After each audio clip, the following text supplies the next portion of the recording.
কয়েক মাস আগে তোমাদেরকে দেখিয়েছিলাম আমি ছোট্ট একটা অপরাজিতা গাছ লাগিয়েছি। তবে এখন দেখো গাছটা কত পরিমাণে ফুল বলতে গেলে পারা যায়, এবার নিচ থেকে উপর পর্যন্ত ফুল দিচ্ছে। চাইলে তোমরা এরকম ফুল ফোটাতে পারো। তার জন্য সর্বপ্রথম যে কাজটি করতে হবে সেটি হচ্ছে গাছটাকে তোমরা জোপালো করতে হবে। জোপালো করতে হলে যে তোমরা দেখছো এরকম যে গাছে একটা লতা থাকে, সেই লতাটা এই ফুটানো পাতাটার কাছে এভাবে ভেঙে দিলে এটা এদিক দিয়ে প্রাঞ্চ বের হয়, গাছটা জোপালো হবে আর তোমরা অসংখ্য ফুল পাবে। তাই তোমরা এরকম ডগাগুলো ভেঙে দাও, তাহলে তোমরা অসংখ্য ফুল পাবে। কয়েক মাস আগে তোমাদেরকে দেখিয়েছিলাম আমি ছোট্ট একটা অপরাজিতা গাছ লাগিয়েছি।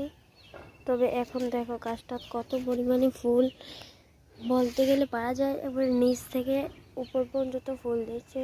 চাইলে তোমরা এরকম ফুল ফোটাতে পারো। তার জন্য সর্বপ্রথম যে কাজটি করতে হবে সেটি হচ্ছে গাছটাকে তোমরা জোপালো করতে হবে।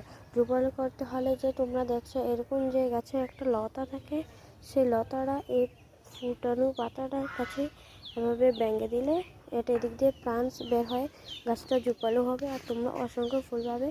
তাই তোমরা এরকম ডগাগুলো ভেঙে দাও, তাহলে তোমরা অসংখ্য ফুল পাবে।